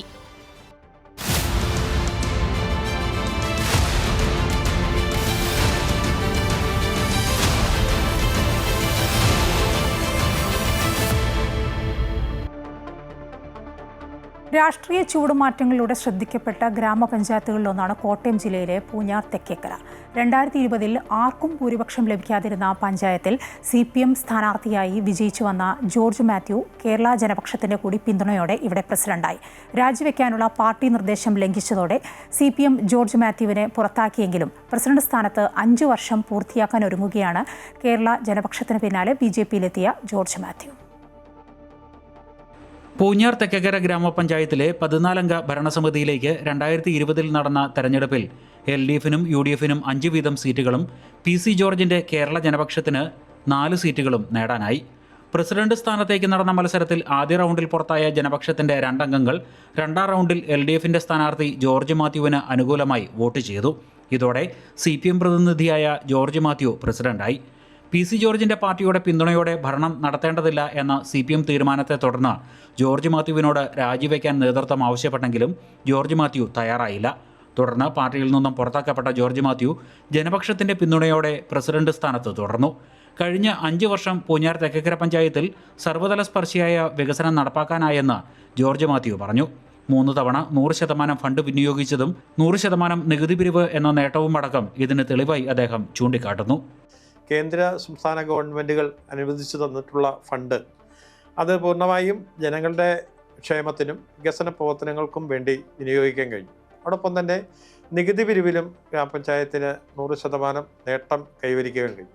റോഡിന് വേണ്ടി മാത്രം ഗ്രാമപഞ്ചായത്ത് ഏതാണ്ട് 8 കോടി രൂപയിലധികം ഈ കഴിഞ്ഞ 5 വർഷക്കാലം കൊണ്ട് ചിലവഴിച്ചിട്ടുണ്ട്. നമ്മുടെ ഗവൺമെൻറ് ഹോസ്പിറ്റലുമൊക്കെയായി ബന്ധപ്പെട്ട് ആർദ്രം പദ്ധതിയിൽ ഉൾപ്പെടുത്തി 2021-ൽ 42 ലക്ഷം രൂപ ചിലവിട്ടുകൊണ്ട് അതിനെ FHC ഹോസ്പിറ്റലാക്കി ഉയർത്തുന്ന കഴിഞ്ഞിട്ടുണ്ട്. ഇപ്പം അതിൻ്റെ വികസനവുമായി ബന്ധപ്പെട്ട് 2 കോടി രൂപ അനുവദിക്കപ്പെട്ടിട്ടുണ്ട്. സർക്കാർ ആശുപത്രിയുടെയും സബ് സെൻ്ററുകളുടെയും വികസനം, സർക്കാർ സ്കൂളുകളുടെ നവീകരണം, ക്ഷീരഗ്രാമം പദ്ധതി, കുടുംബശ്രീക്ക് ISO സർട്ടിഫിക്കേഷൻ തുടങ്ങിയവയും വികസന നേട്ടങ്ങളുടെ പട്ടികയിൽ പ്രധാനപ്പെട്ടവയെന്നും പ്രസിഡന്റ് പറയുന്നു. എന്നാൽ 100% ഫണ്ട് വിനിയോഗം അടക്കമുള്ള അവകാശവാദങ്ങൾക്കിടയിലും ജനോപകാരപ്രദമായി ഒന്നും നടപ്പായിട്ടില്ലെന്നാണ് ഇടതുപക്ഷത്തിന്റെ ആരോപണം. കുടുംബശ്രീ ഓഫീസ് പാതിവില തട്ടിപ്പിന്റെ ഓഫീസാക്കി മാറ്റിയെന്നും CPM ആരോപിക്കുന്നു. 100% ഫണ്ട് വിനിയോഗിച്ച് എന്ന് അവർ അവകാശപ്പെടുന്നുണ്ടെങ്കിലും അത്തരമൊരു സാഹചര്യം നമ്മുടെ ഈ ഗ്രാമപഞ്ചായത്തിൻ്റെ പരിധിയിൽ കാണാൻ സാധിക്കുന്നില്ല എന്നുള്ള വസ്തുത തന്നെയാണ്. ഗ്രാമീണ റോഡുകൾ തന്നെ പലതും തകർന്നു നടക്കുന്ന സാഹചര്യം നമ്മൾ ഏത് പ്രദേശത്ത് നോക്കിയാലും നമുക്ക് കാണാൻ സാധിക്കും. മാലിന്യ നിർമ്മാർജ്ജന പദ്ധതി ഈ പഞ്ചായത്തിൽ ഫലപ്രദമായി നടപ്പാക്കിയിട്ടില്ല എന്ന് നമുക്ക് കാണാൻ സാധിക്കും. ഈ പഞ്ചായത്ത് ഭരണസമിതിയുടെ കീഴിൽ നിന്നുകൊണ്ട് തന്നെയാണ് ഇവിടുത്തെ കുടുംബശ്രീയുടെ ഓഫീസ് ദുർവിനിയോഗം ചെയ്തുകൊണ്ട് പാതിവില തട്ടിപ്പ് എന്ന ഈ സ്കൂട്ടർ പദ്ധതി ഈ കുടുംബശ്രീ ഓഫീസിൻ്റെ നേതൃത്വത്തിൽ തന്നെയാണ് ഈ നാട്ടിലെ മുഴുവൻ ജനങ്ങളെയും പറ്റിക്കുന്ന ഒരു സാഹചര്യം ഉണ്ടായത്. ജനപക്ഷം പിന്നീട് BJPയിൽ ലയിച്ചു. ഇപ്പോൾ BJP കോൺഗ്രസ് കൂട്ടുകെട്ടിലുള്ള ഭരണമാണ് പൂഞ്ഞാർ തെക്കേക്കര പഞ്ചായത്തിൽ നടക്കുന്നതെന്നും CPM ആരോപണം ഉയർത്തുന്നു. കാരണം വൈസ് പ്രസിഡന്റ് സ്ഥാനം വഹിക്കുന്നത് കോൺഗ്രസ് പ്രതിനിധിയാണ്. എന്നാൽ പ്രസിഡന്റ് ജോർജ് മാത്യുവിനെ പുറത്താക്കിയെന്ന് CPM പറയുമ്പോഴും CPMഉം BJPയും അദ്ദേഹത്തെ സംരക്ഷിക്കുന്നുവെന്നാണ് കോൺഗ്രസിന്റെ ആരോപണം. കഴിഞ്ഞ 5 വർഷം പഞ്ചായത്തിൽ ഒരു വികസനവും നടപ്പായില്ലെന്നും നാഥനില്ലാ കളരിയായി പഞ്ചായത്ത് മാറിയെന്നുമാണ് കോൺഗ്രസിന്റെ നിലപാട്. 5 വർഷക്കാലമായിട്ട് ഈ പഞ്ചായത്തിൽ കാര്യക്ഷമത ഇല്ലാത്തൊരു ഭരണമാണ് നടന്നു വന്നത്. അതിനുശേഷം കുറേ കാലത്തിന് ശേഷം ഒരു വർഷത്തിന് ശേഷം ജോർജ് മാത്യുവിനെ CPM പുറത്താക്കിയെങ്കിലും CPM-ഉം ജനപക്ഷവും ഇപ്പോൾ BJP അയക്കുന്ന പാർട്ടികൾ കൂടി രഹസ്യധാരണയിൽ പഞ്ചായത്ത് പ്രസിഡന്റിനെ സംരക്ഷിച്ചു വരുന്ന സമീപനമാണ് നടത്തി വന്നിരുന്നത്. ഈ CPM പുറത്താക്കിയ പ്രസിഡന്റ് ആയതുകൊണ്ട് സംസ്ഥാന സർക്കാരിൽ നിന്ന് വേണ്ട സാമ്പത്തിക ഫണ്ടുകളും മറ്റു കാര്യങ്ങളൊക്കെ ആവശ്യത്തിന് നമ്മുടെ പഞ്ചായത്തിൽ ലഭിച്ചിട്ടില്ല എന്നുള്ള ഒരു വസ്തുതയാണ്. PC ജോർജിന്റെ പാർട്ടിക്ക് നിർണായക സ്വാധീനമുള്ള പഞ്ചായത്തുകളിലൊന്നാണ് പൂഞ്ഞാർ തെക്കേക്കര. ജനപക്ഷം BJP-യിലെത്തിയതോടെ കൂടുതൽ സീറ്റുകളിൽ വിജയം കൈവരിക്കാനാകുമെന്ന പ്രതീക്ഷയിലാണ് ഇവർ. എന്നാൽ BJP-യിലെത്തിയ PC ജോർജ് പക്ഷത്തിന് ഇത്തവണ നിഷ്പക്ഷ വോട്ടുകൾ ലഭിക്കില്ലെന്നും ജനഹിതം തങ്ങൾക്ക് അനുകൂലമാകുമെന്ന കണക്കുകൂട്ടലുകളിലുമാണ് ഇടതു വലത് മുന്നണികൾ. അമൃത ന്യൂസ്, കോട്ടയം. തദ്ദേശ സ്വയംഭരണ സ്ഥാപനങ്ങളിലെ പ്രായോഗികവും ക്രിയാത്മകവുമായ വികസന പദ്ധതികൾക്ക് മിച്ച ഫണ്ടുള്ള സഹകരണ സംഘങ്ങൾ വഴി വായ്പകൾ നൽകുന്ന പദ്ധതി നടപ്പാക്കുമെന്ന് മന്ത്രി VN വാസവൻ പറഞ്ഞു. സഹകരണ മേഖലയിലെ ഭാവി വികസനം ചർച്ച ചെയ്യുന്നതിനായി സംസ്ഥാന സർക്കാർ സംഘടിപ്പിച്ച വിഷൻ 2031 ഏകദിന സെമിനാർ ഉദ്ഘാടനം ചെയ്യുകയായിരുന്നു മന്ത്രി. തദ്ദേശ സ്വയംഭരണ സ്ഥാപനങ്ങളും സഹകരണ ബാങ്കുകളും യോജിച്ച് പ്രവർത്തിച്ചാൽ വികസന രംഗത്ത് വലിയ മുന്നേറ്റം സൃഷ്ടിക്കാനാകുമെന്ന് മന്ത്രി VN വാസവൻ പറഞ്ഞു. തദ്ദേശ സ്വയംഭരണ സ്ഥാപനങ്ങൾക്ക് അംഗത്വം നൽകി വായ്പകൾ ലഭ്യമാക്കണം. തദ്ദേശ സ്ഥാപനങ്ങളുടെ ഫണ്ടുകൾ സഹകരണ ബാങ്കുകളിൽ നിക്ഷേപിച്ച് പരസ്പര സഹകരണത്തിലൂടെ നാടിന്റെ വളർച്ച ഉറപ്പാക്കാനാകും. ഇക്കാര്യത്തിൽ സഹകരണ വകുപ്പിന്റെ നടപടികൾ പൂർത്തിയായി. തദ്ദേശ സ്വയംഭരണ വകുപ്പ് മന്ത്രിയുമായി ഉടൻ ചർച്ച നടത്തും. ആവശ്യമായ നിയമ ഭേദഗതികളും കൊണ്ടുവരുമെന്നും മന്ത്രി പറഞ്ഞു. സമകാലീന സാമൂഹിക യാഥാർത്ഥ്യങ്ങളെ മനസ്സിലാക്കിക്കൊണ്ടും വർത്തമാന കാലഘട്ടത്തിൽ എങ്ങനെയാണ് ഈ മേഖല പ്രവർത്തിച്ചു പോകേണ്ടതെന്നും ഇതുവരെയുള്ള അനുഭവങ്ങളിൽ തെറ്റായ പ്രവർത്തനങ്ങളെ തടയാൻ ഏതെല്ലാം തരത്തിലുള്ള മുൻകരുതലുകളും നിയമപരമായ പരിരക്ഷയും ഉറപ്പാക്കാമെന്നും ഈ മേഖല അഭിമുഖീകരിക്കുന്ന പ്രശ്നങ്ങളെ സംബന്ധിച്ചോളം പ്രയാസങ്ങൾ ദൂരീകരിക്കാൻ ഏതു തരത്തിലുള്ള പുതിയ രൂപത്തിലുള്ള സംരക്ഷണം ഉറപ്പാക്കണമെന്ന കാഴ്ചപ്പാട് മുന്നോട്ട് വെച്ചും എല്ലാമാണ് ഈ 57 നിയമ ഭേദഗതികൾ നമ്മൾ കൊണ്ടുവന്നിട്ടുള്ളത്. പ്രാഥമിക സഹകരണ സംഘങ്ങളിലും ശാഖകളിലും ഇടപാടുകൾക്ക് ഏകീകൃത സോഫ്റ്റ്വെയർ കൊണ്ടുവരുന്നതിനുള്ള നടപടികൾ 1 മാസത്തിനകം പൂർത്തീകരിക്കുമെന്നും മന്ത്രി പറഞ്ഞു. Government chief whip doctor N Jayaraj അധ്യക്ഷത വഹിച്ചു. കഴിഞ്ഞ 10 വർഷം സഹകരണ വകുപ്പ് കൈവരിച്ച നേട്ടങ്ങൾ സഹകരണ വകുപ്പ് സ്പെഷ്യൽ സെക്രട്ടറി വീണ N മാധവൻ അവതരിപ്പിച്ചു. MLA-മാരായ CK ആശ, സെബാസ്റ്റ്യൻ കുളത്തുങ്കൽ, ജില്ലാ പഞ്ചായത്ത് പ്രസിഡന്റ് ഹേമലത പ്രേംസാഗർ, സഹകരണ സംഘം registrar doctor D Sajith Babu, സംസ്ഥാന സഹകരണ ബാങ്ക് ചെയർമാൻ ഗോപി കോട്ടമറയ്ക്കൽ തുടങ്ങിയവർ സംസാരിച്ചു. 9 സെഷനുകളിലായി ചർച്ചകൾ നടന്നു. സാങ്കേതിക വിദ്യകളുടെയും സാമൂഹിക ചുറ്റുപാടുകളുടെയും മാറ്റത്തിനൊത്ത് വരും വർഷങ്ങളിൽ സഹകരണ വകുപ്പിന് നടത്താൻ കഴിയുന്ന ഇടപെടലുകളെക്കുറിച്ച് പ്രതിനിധികൾ ആശയങ്ങൾ പങ്കുവച്ചു. വിവിധ സെഷനുകളിലെ ചർച്ചകളുടെ സംക്ഷിപ്തം ഗ്രൂപ്പ് ലീഡർമാർ വേദിയിൽ അവതരിപ്പിച്ചു. സഹകരണ മേഖലയുടെ സമഗ്ര പുരോഗതിക്ക് ഉപകരിക്കുന്ന നിർദ്ദേശങ്ങൾ സർക്കാരിന് മുന്നിൽ അവതരിപ്പിക്കുമെന്ന് സമാപന യോഗത്തിൽ മന്ത്രി VN വാസവൻ പറഞ്ഞു. അമൃത ന്യൂസ്, കോട്ടയം.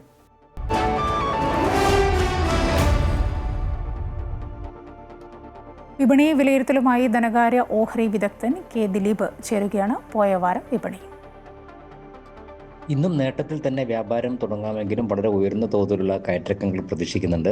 കഴിഞ്ഞ ദിവസവും വലിയ തോതിലുള്ള കയറ്റിറക്കം വിപണിയിൽ പ്രകടമായിരുന്നു. എങ്കിൽ കൂടിയും 26,000 എന്ന നിലവാരത്തിന് മുകളിൽ മുൻനിര സൂചിയായി നിഫ്റ്റിക്ക് വ്യാപാരം അവസാനിപ്പിക്കാൻ കഴിഞ്ഞില്ല. കഴിഞ്ഞ ദിവസങ്ങളിൽ പല ദിവസവും ഈ ഒരു നിലവാരത്തിന് മുകളിൽ വിപണി എത്തിയിരുന്നെങ്കിൽ കൂടിയും ആ നിലവാരത്തിന് മുകളിൽ വ്യാപാരം അവസാനിപ്പിച്ചിരുന്നില്ല. ഇന്ന് ആ ഒരു നിലവാരം മറികടന്നേക്കുമെന്ന് തന്നെയാണ് കരുതുന്നത്. അനുകൂലമായ സാഹചര്യം തന്നെയാണ് ഇപ്പോൾ നിലനിൽക്കുന്നതും.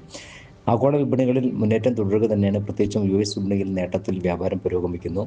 ഒപ്പം തന്നെ വിദേശ നിക്ഷേപ സ്ഥാപനങ്ങൾ അവരുടെ വിൽപ്പനയുടെ തോത് ഗണ്യമായി കുറഞ്ഞിട്ടുണ്ട്. ചില ദിവസങ്ങളിൽ അവർ വിപണിയിലറ്റ നിക്ഷേപത്തിലുമാണ്. ഈ ഒരു സാഹചര്യം തുടരുകയാണെങ്കിൽ അതും വിപണിയെ മുന്നോട്ട് നീക്കുന്നതിൽ ഏറ്റവും പ്രേരകമായി പ്രവർത്തിക്കുകയും ചെയ്യും. ആഭ്യന്തര ഘടകങ്ങൾ വിപണിക്ക് അനുകൂലം തന്നെയാണ്. ആഗോളതലത്തിൽ US-ൻ്റെ നിലപാടുകളായിരിക്കും ഇനി വിപണിയെ അടുത്ത ഘട്ടത്തിലേക്ക് നീങ്ങുന്നതിന് പ്രേരകമായി പ്രവർത്തിക്കുക. US-ചൈന വ്യാപാര ബന്ധവും ഒപ്പം തന്നെ US-ഇന്ത്യ വ്യാപാര ബന്ധവും ഏത് തരത്തിൽ പുരോഗമിക്കുന്നു എന്നുള്ളതനുസരിച്ചായിരിക്കും അടുത്ത ഒരു നീക്കമുണ്ടാവുക.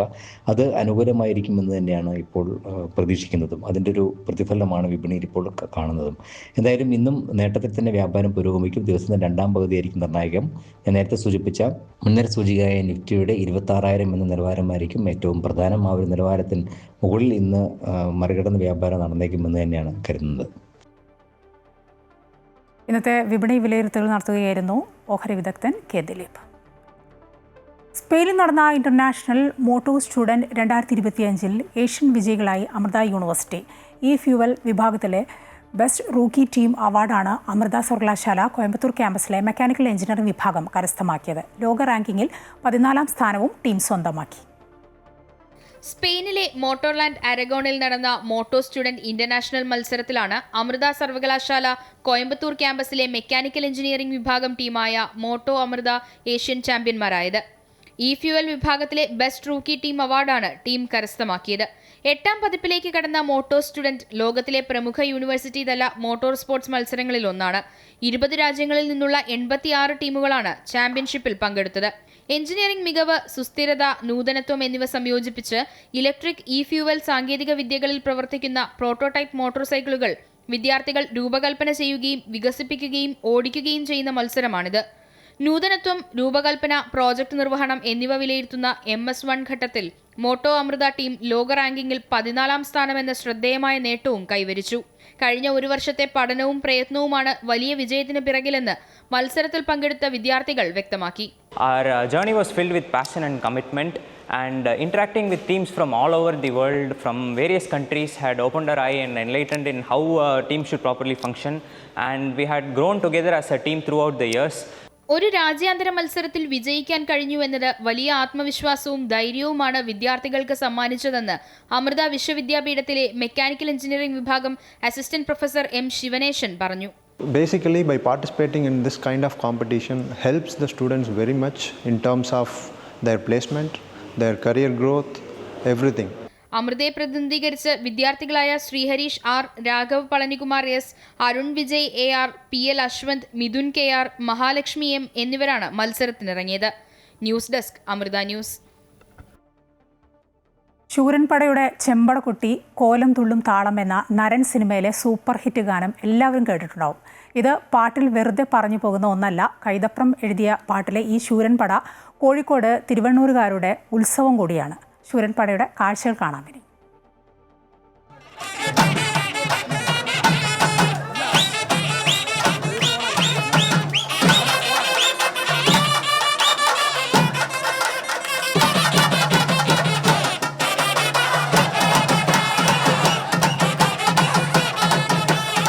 സ്കന്ദഷഷ്ഠി ദിനത്തിലാണ് കോഴിക്കോട് തിരുവണ്ണൂരിൽ ഉത്സവമായ ശൂരസംഹാരം നടക്കുന്നത്. നരൻ എന്ന സിനിമയുടെ തിരക്കഥാകൃത്തായ രഞ്ജൻ പ്രമോദ്, പാട്ടെഴുതിയ കൈതപ്രം, ഇവർക്കെല്ലാം തന്നെ ആത്മബന്ധമുള്ള ഉത്സവം കൂടെയാണ് ശൂരൻപട. പണ്ട് സാമൂതിരിക്കോവിലകത്തെ സഹായത്തിനായി തമിഴ് വംശജരെ ഇവിടെ താമസിപ്പിച്ചിരുന്നു.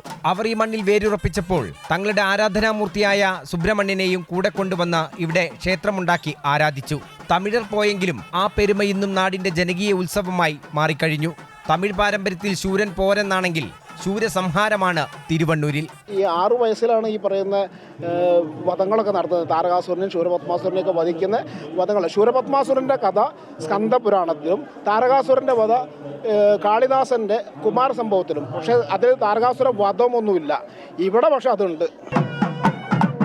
അസുര നിഗ്രഹത്തിനായി യുദ്ധം ചെയ്യാൻ പോകുന്നതിന് മുൻപ് സുബ്രഹ്മണ്യസ്വാമി തന്റെ മാതാപിതാക്കളെ വന്ദിക്കുകയും അനുവാദം വാങ്ങാൻ പോകുന്നുവെന്ന സങ്കല്പത്തിൽ തിരുവണ്ണൂർ മഹാദേവ ക്ഷേത്രത്തിലും പന്ന്യങ്കര ദേവീക്ഷേത്രത്തിലും രഥഘോഷയാത്രയായാണ് തുടക്കം.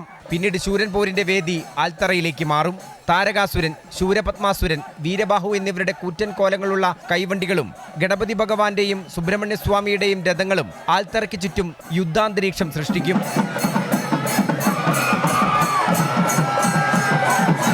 ചെണ്ടയുടെയും ആളുകളുടെയും മാരവും ഉയരുമ്പോൾ വലിയ ചക്രങ്ങളുള്ള കൈവണ്ടി റോഡിലൂടെ പടവെട്ടുമ്പോൾ പറഞ്ഞറിയിക്കാൻ കഴിയാത്ത വിധമുള്ള അന്തരീക്ഷമാകും. ഒടുവിൽ അസുര നിഗ്രഹത്തോടെ അടുത്ത ശൂരൻപടയ്ക്കായുള്ള കാത്തിരിപ്പിലാകും തിരുവണ്ണൂരുകാർ. ക്യാമറാമാൻ അമർജിത്തിനൊപ്പം MM രാഗേഷ്, അമൃത ന്യൂസ്, കോഴിക്കോട്.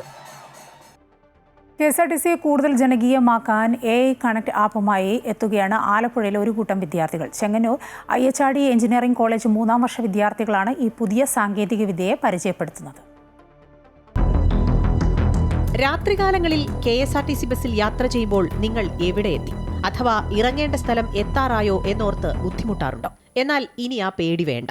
നിങ്ങൾ സഞ്ചരിക്കുന്ന ഇടം, വഴികൾ, നിർത്തേണ്ട സ്ഥലങ്ങൾ എല്ലാം ഇനി ഒറ്റ ക്ലിക്കിൽ നിങ്ങളുടെ മൊബൈൽ ഫോണിൽ ലഭ്യമാകും. അതിനുള്ള നൂതന സംവിധാനമാണ് ചെങ്ങന്നൂർ IHRD എഞ്ചിനീയറിംഗ് കോളേജിലെ 3ാം വർഷ artificial intelligence and mission language വിദ്യാർത്ഥികളായ മീനാക്ഷിയും സംഘവും രൂപകൽപ്പന ചെയ്തിരിക്കുന്നത്. പഠന ആവശ്യങ്ങൾക്കായി ദൂരയാത്ര ചെയ്യേണ്ടി വന്ന സമയത്ത് തങ്ങൾ നേരിട്ട ബുദ്ധിമുട്ടുകൾ മനസ്സിലാക്കിയാണ് KSRTC കണക്ട് എന്ന പുതിയ ആപ്പ് ഇവർ തയ്യാറാക്കിയിരിക്കുന്നത്. അപ്പോൾ ഈ ട്രെയിനിൻ്റെ അവൈലബിലിറ്റി പെട്ടെന്ന് ഫാസ്റ്റ് ഫില്ലിംഗ് ആയതുകൊണ്ട് എപ്പോഴും എല്ലാവരും പ്രിഫർ ചെയ്യുന്നത് KSRTC വഴി പോകാനാണ്. അപ്പം ഞങ്ങളും KSRTC വഴിയാണ് എപ്പോഴും പൊയ്ക്കൊണ്ടിരിക്കുന്നത്, ട്രാവൽ ചെയ്ത് പോകുന്നത്.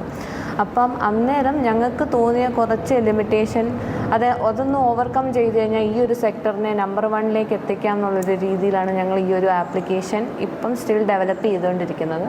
ഓൺലൈൻ ടിക്കറ്റ് ബുക്കിംഗ് ചെയ്യുന്നത് മുതൽ sleep friendly alert, parking reservation for private vehicles, seat holding style booking, bus യാത്രക്കിടെ നഷ്ടപ്പെട്ടുപോയ വസ്തുക്കൾ തിരികെ പെട്ടെന്ന് ലഭിക്കാനുള്ള സംവിധാനമായ lost and found facility, live tracking facility, കൂടാതെ പാസഞ്ചർ ഫീഡ്ബാക്ക് ഫെസിലിറ്റി എന്നിങ്ങനെ നിരവധി ഗുണങ്ങളാണ് ആപ്പിലൂടെ വിദ്യാർത്ഥികൾ അണിയിച്ചൊരുക്കുന്നത്.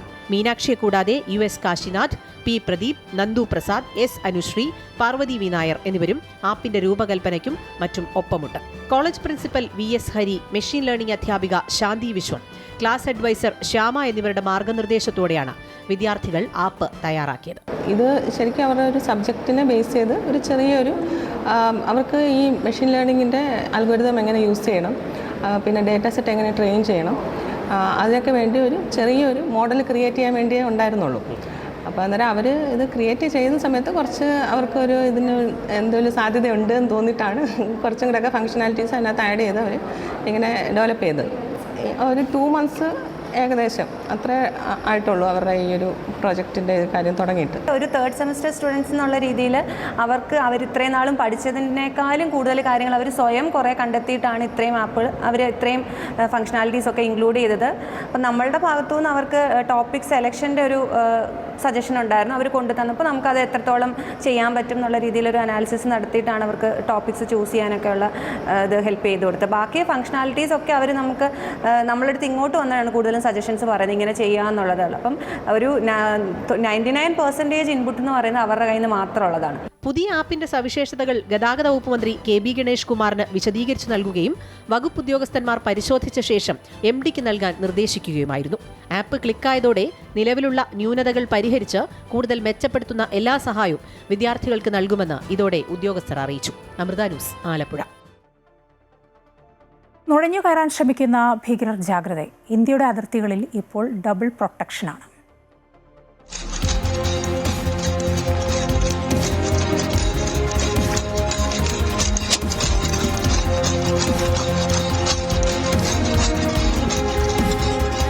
സൈനികർക്ക് ഒരു കൂട്ട്, നമുക്ക് ഒരു മുതൽക്കൂട്ട്.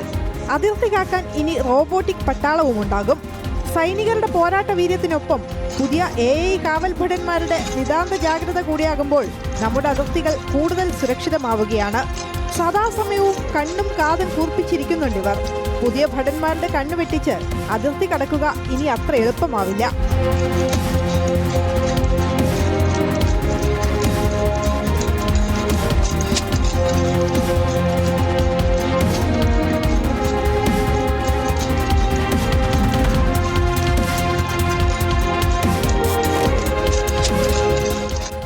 ആർട്ടിഫിഷ്യൽ ഇന്റലിജൻസ് കേന്ദ്രീകൃത ഉൽപ്പന്നങ്ങളാണ് പ്രതിരോധ വകുപ്പ് അതിർത്തി കാക്കാനായി തയ്യാറാക്കിയിരിക്കുന്നത്.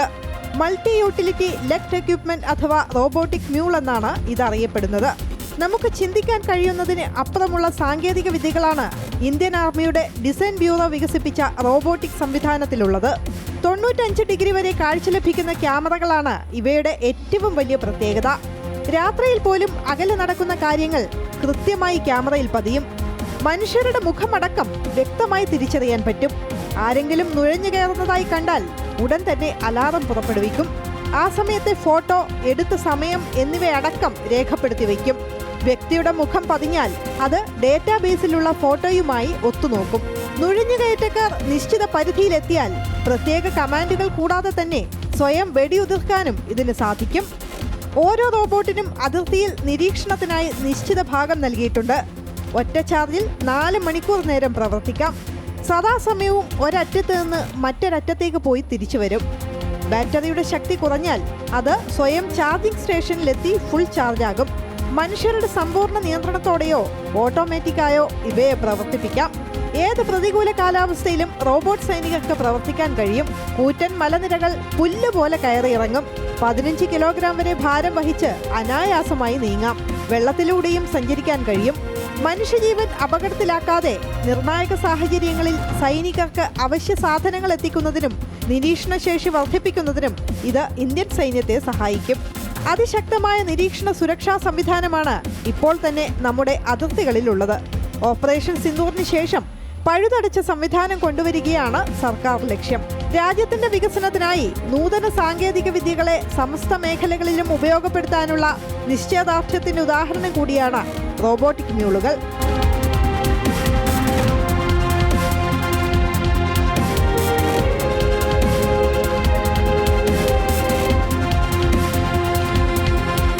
News desk, Amrita news.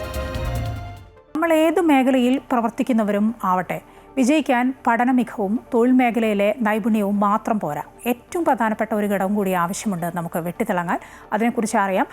Game changer എന്ന സെഗ്മെൻറ്റിലൂടെ പ്രശസ്ത ക്രിക്കറ്റ് കമാൻഡേറ്ററും സ്പോർട്സ് ബ്രോഡ്കാസ്റ്ററും കോളമിസ്റ്റും മോട്ടിവേഷണൽ സ്പീക്കറും മൃദംഗ വിദ്വാനുമായ ശ്രീദത്ത് എസ് പിള്ള സംസാരിക്കുന്നു.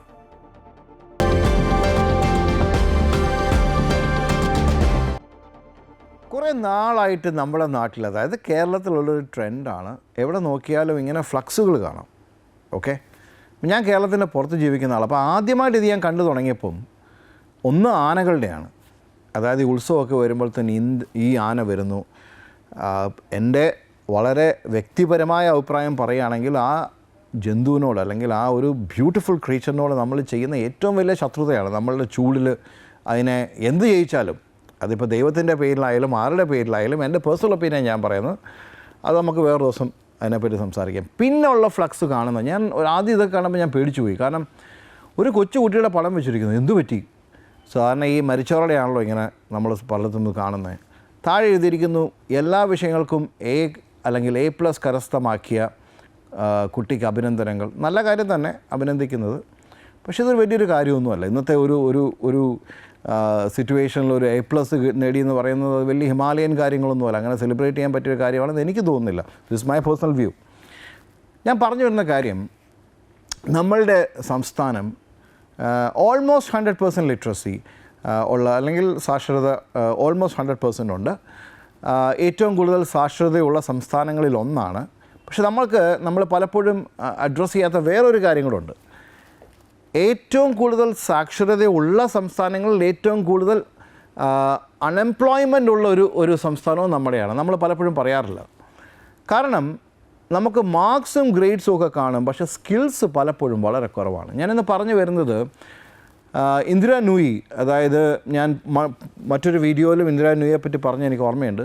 ഇന്ദിരാ നൂയി, അതായത് 2006 മുതൽ 2018 വരെ പെപ്സിക്കോയുടെ CEO ആയിട്ടിരുന്ന, ലോങ്ങസ്റ്റ് സെർവിങ് CEO ആയിട്ടിരുന്ന നമ്മളുടെ കോർപ്പറേറ്റ് ഇന്ത്യയുടെ ഒരു പ്രൈഡ് എന്ന് വേണമെങ്കിൽ പറയാം. അങ്ങനത്തെ ഒരു അവരോടൊരിക്കൽ ചോദിച്ചു, what does it take to be or to become a leader like you? നിങ്ങളെപ്പോൾ ഒരു ലീഡറാകണം, നേതാവാകണമെങ്കിൽ എന്ത് ചെയ്യണം? നിങ്ങളെപ്പോലെ സക്സസ്ഫുൾ ആകണം, എന്ത് ചെയ്യണം? അവരുടെ ഒരു റെസ്പോൺസ് എന്ന് പറഞ്ഞാൽ, she said, invest in your communication skills.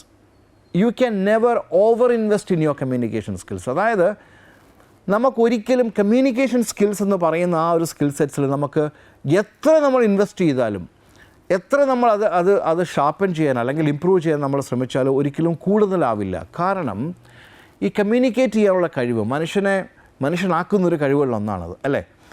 അത് നമുക്ക് നോക്കുവാണെങ്കിൽ മനസ്സിലാവും, മറ്റ് പല സ്കിൽസും ആ സ്കിൽസിനെ ഡിപ്പെൻഡൻ്റ് ആണ്. അതായത് നമ്മളൊരു ലീഡറാണെന്ന് തെളിയിക്കുന്നത് ചിലപ്പോൾ നമ്മൾ കമ്മ്യൂണിക്കേറ്റ് ചെയ്യുന്ന രീതിയിലാവും. അല്ലെങ്കിൽ നമ്മൾ ഒരു ടീം എൻവയൺമെൻറ്റിൽ നമ്മൾ വർക്ക് ചെയ്യുമ്പം നമുക്ക് കമ്മ്യൂണിക്കേഷൻ സ്കിൽസ് വേണം. നമുക്ക് ഒരു ആളെ സ്വാധീനിച്ചൊരു കാര്യം ചെയ്യണമെങ്കിൽ കമ്മ്യൂണിക്കേഷൻ സ്കിൽസ് വേണം. കമ്മ്യൂണിക്കേഷൻ സ്കിൽസ് എന്ന് പറഞ്ഞു കഴിഞ്ഞാൽ അത് ഒരു വളരെ പ്രധാനപ്പെട്ട ഒരു ബേസിക് റിക്വയർമെൻ്റ് ആണ്. എൻ്റെ ഒരു കാഴ്ചപ്പാടിൽ, അല്ലെങ്കിൽ എൻ്റെ ഞാൻ കണ്ടിരിക്കുന്നത്, നമ്മുടെ നാട്ടിലെ കുട്ടികൾ പഠിക്കാൻ വളരെ മിടുക്കരായിട്ടുള്ള ആൾക്കാരുണ്ട്, വളരെ ബ്രില്യൻ്റ് ആണ്. പക്ഷേ ആ ഒരു എക്സ്പോഷർ എന്ന് പറയുന്നത് പലപ്പോഴും ഒരു നാഷണൽ അല്ലെങ്കിൽ ഇൻ്റർനാഷണൽ ലെവൽ ഒരു കോമ്പറ്റീഷൻ അല്ലെങ്കിൽ ആ ഒരു മാർക്കറ്റിലേക്ക് വരുമ്പം പലപ്പോഴും കമ്മ്യൂണിക്കേഷൻ സ്കിൽസ് പൂറായിട്ട് തോന്നുന്നു, അല്ലെങ്കിൽ സോഫ്റ്റ് സ്കിൽസ് പൂറായിട്ട് തോന്നുന്നു. എനിക്ക് തോന്നുന്നത് മാർക്സിനോടൊപ്പം തന്നെ നമുക്ക് ഈ സോഫ്റ്റ് സ്കിൽസ്, അതിൽ കമ്മ്യൂണിക്കേഷൻ സ്കിൽസ് ഇമ്പ്രൂവ് ചെയ്യാനുള്ള എല്ലാ ഇതും നമ്മൾ ചെയ്യേണ്ടിയിരിക്കുന്നു. ഒരു കാര്യം ഞാൻ പറയാം, അതിപ്പം പലർക്കും ഒരു ബുദ്ധിമുട്ടായിരിക്കും ഇത് കേൾക്കുന്നത്. പക്ഷേ മാതൃഭാഷയെ സ്നേഹിക്കുന്നതുകൊണ്ട് നമ്മൾ ഇംഗ്ലീഷ് ഒരു സ്വായത്തമാക്കി കൂടാതെ നിർബന്ധമൊന്നുമില്ലല്ലോ, അല്ലേ? ശരിയല്ലേ ഞാൻ പറയുന്നത്? മാതൃഭാഷ ഏത് ഭാഷയായാലും നമ്മുടെ മാതൃഭാഷ വളരെ ഇമ്പോർട്ടൻ്റ് ആണ്. പക്ഷേ അതിൻ്റേതായ ലിമിറ്റേഷനുണ്ട് നമ്മളുടെ ഒരു ഗ്ലോബൽ പെർസ്പെക്റ്റീവിൽ നോക്കുമ്പോൾ. ഞാൻ കാണുന്ന ഇവിടെ നമ്മൾ പല ഇംഗ്ലീഷ് മീഡിയം സ്കൂൾസ് ഉണ്ടെങ്കിലും അത് ഇംഗ്ലീഷ് മീഡിയം എന്ന് പേരേ ഉള്ളൂ.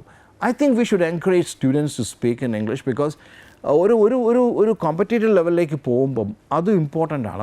ഒരു നമ്മളുടെ ഒരു എംപ്ലോയബിലിറ്റി സ്കിൽസിൻ്റെ ഭാഗമായിട്ട് മാറുകയാണ്. പിന്നെ നമ്മളുടെ സംസാരിക്കാനുള്ള ഒരു ഇത് when you open your mouth you let the world know who you are. നമ്മൾ വാ തുറക്കുമ്പം സംസാരിക്കുമ്പം ആൾക്കാർക്ക് മനസ്സിലാവും നമ്മൾ എന്താണെന്നുള്ളത്. അതുപോലെ തന്നെ റിട്ടൺ കമ്മ്യൂണിക്കേഷൻ, ഒരു വളരെ മോശമായി ടൈപ്പ് ചെയ്തൊരു ഇമെയിലും ഒരു നല്ല ഒരു ഇമെയിലും ഒരേ കാര്യമാണ് അത് കൺവേ ചെയ്യുന്നതെങ്കിലും ഒരു നല്ല ഇമെയിൽ കാണുമ്പോൾ നമുക്കുണ്ടാകുന്ന ഒരു ഇമ്പ്രഷൻ ആയിരിക്കില്ല മോശമായിട്ടുള്ള കാര്യം ഒരു ഇമെയിൽ കാണുമ്പോൾ. ഞാൻ പറഞ്ഞു വരുന്നത് ഇത്രയേ ഉള്ളൂ. നമുക്ക് കമ്മ്യൂണിക്കേഷൻ സ്കിൽസിൽ ഇൻവെസ്റ്റ് ചെയ്യാം. അത് നമ്മളുടെ ഒരു ഡെയിലി ലൈഫിൻ്റെ ഒരു പാർട്ടാക്കാം. ഇത് കേൾക്കുന്ന കുട്ടികളായാലും അല്ലെ രക്ഷകർത്താക്കളായാലും ടീച്ചേഴ്സായാലും ആരായാലും let us invest in communication skills. Thank you.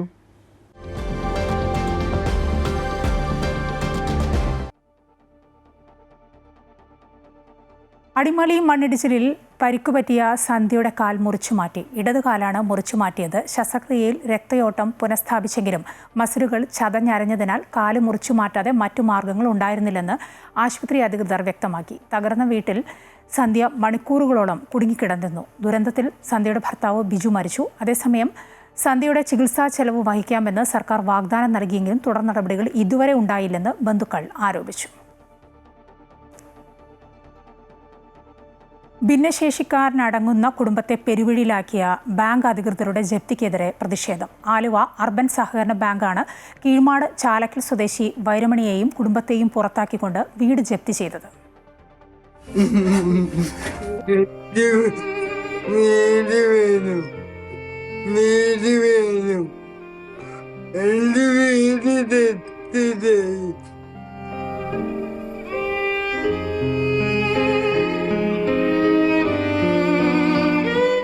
Aluva urban സഹകരണ ബാങ്കിൽ നിന്ന് 8 വർഷം മുൻപാണ് വൈരമണി 10 ലക്ഷത്തോളം രൂപ വായ്പ എടുത്തത്. 9 ലക്ഷത്തോളം രൂപ തിരിച്ചടച്ചെങ്കിലും പലിശയടക്കം വീണ്ടും 8 ലക്ഷത്തോളം രൂപ അടയ്ക്കാനുണ്ടെന്ന് കാണിച്ച് ബാങ്ക് അധികൃതർ നോട്ടീസ് നൽകിയിരുന്നുവെന്ന് വൈരമണി പറയുന്നു. 3 വർഷം കൊണ്ട് ബാങ്കിന് തിരിച്ചടവ് 9 ലക്ഷം രൂപയുടെ മേളിൽ അടിച്ചിട്ടുണ്ട്. ബാങ്കിൻ്റെ കണക്കിൽ 5,36,850 രൂപ കാണുന്നുള്ളൂ. ബാക്കി പൈസയും ചോദ്യം ചെയ്തു. എൻ്റെ അനുവാദം കൂടാതെ 34,500 രൂപ ബാങ്ക് എടുക്കുകയും ചെയ്തു. അതിനെ ചോദ്യം ചെയ്തതിൻ്റെ പേരിലാണ് ബാങ്ക് നേരത്തെ ഒരു ജപ്തി നടന്നു. അതായത് ഇപ്പോൾ ഈ കുട്ടിക്ക് കിട്ടുന്ന റേഷനരിയും കൊണ്ടാണ് ഞങ്ങളിപ്പോൾ കഴിഞ്ഞു പോകുന്നത്. പോലീസ് സഹായത്തോടെ കുടുംബത്തെ പുറത്താക്കി വീട്ടുസാമഗ്രികൾ പുറത്തിട്ട് ബാങ്ക് അധികൃതർ വീട് മുദ്രവച്ചു. ഏതാനും മാസം മുൻപും ഇതുപോലെ സീൽ ചെയ്തിരുന്നുവെങ്കിലും MLA അൻവർ സാദത്ത് ഇടപെട്ട് വീട് തുറന്നു നൽകിയിരുന്നു. 2017 വായ്പ എടുത്തിരുന്ന വീരമണി 2020 ശേഷം മുതലോ പലിശയോ തിരിച്ചടച്ചിട്ടില്ലെന്നും ഇത് ഇടപെട്ടവരെയെല്ലാം ബോധ്യപ്പെടുത്തിയിട്ടുള്ളതാണെന്നും ബാങ്ക് അധികൃതർ പറഞ്ഞു. കൂലിപ്പണിക്കാരനായ വൈരമണിക്ക് മിച്ചഭൂമിയായി കിട്ടിയ 5 സെന്റ് ഭൂമിയാണ് ബാങ്കിൽ പണയം വെച്ച് വായ്പ എടുത്തത്. ഭിന്നശേഷിക്കാരനായ മകനെയും കുടുംബത്തെയും പുറത്താക്കി വീടടച്ചതോടെ അഭയത്തിനായി സഹായം തേടുകയാണ് ഇയാൾ. കഴിഞ്ഞ വട്ടം കോൺഗ്രസ് ഭരിക്കുന്ന സഹകരണ ബാങ്കിന്റെ നടപടിക്കെതിരെ പ്രതിഷേധവുമായി എത്തിയ രാഷ്ട്രീയ പാർട്ടികളും ഇക്കുറി സഹായിക്കാനെത്തിയില്ല. അമൃത ന്യൂസ്, കൊച്ചി.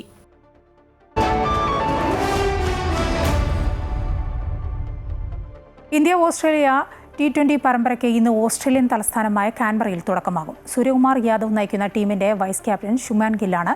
5 മത്സരങ്ങളാണ് പരമ്പരയിലുള്ളത്. മലയാളി താരം സഞ്ജു സാംസൺ വിക്കറ്റ് കീപ്പറാവും. T20 ലോകകപ്പിന് 4 മാസം മാത്രം ശേഷിക്കെ ഈ പരമ്പര ഇന്ത്യക്ക് വളരെ പ്രധാനപ്പെട്ടതാണ്. അർജന്റീന മത്സരവുമായി ബന്ധപ്പെട്ട് കലൂർ രാജ്യാന്തര സ്റ്റേഡിയത്തിലെ വിവാദങ്ങൾക്കിടെ GCTA അടിയന്തര എക്സിക്യൂട്ടീവ് യോഗം ഇന്ന് നടക്കും. രാവിലെ 10 മണിക്ക് GCTA ഓഫീസിലാണ് യോഗം നടക്കുക. സ്റ്റേഡിയം സ്പോൺസർക്ക് കൈമാറിയതിൽ ദുരൂഹതയുണ്ടെന്ന് MP-യും MLA-യും അടക്കം ദുരൂഹത ഉന്നയിച്ചിരുന്നു. അർജന്റീന ടീം വരാത്ത സാഹചര്യത്തിൽ കരാർ പുതുക്കുന്നതടക്കം യോഗം തീരുമാനമെടുക്കും. ഗുഡ് മോർണിംഗ് കേരളം പൂർണ്ണമാവുകയാണ്. നമസ്കാരം.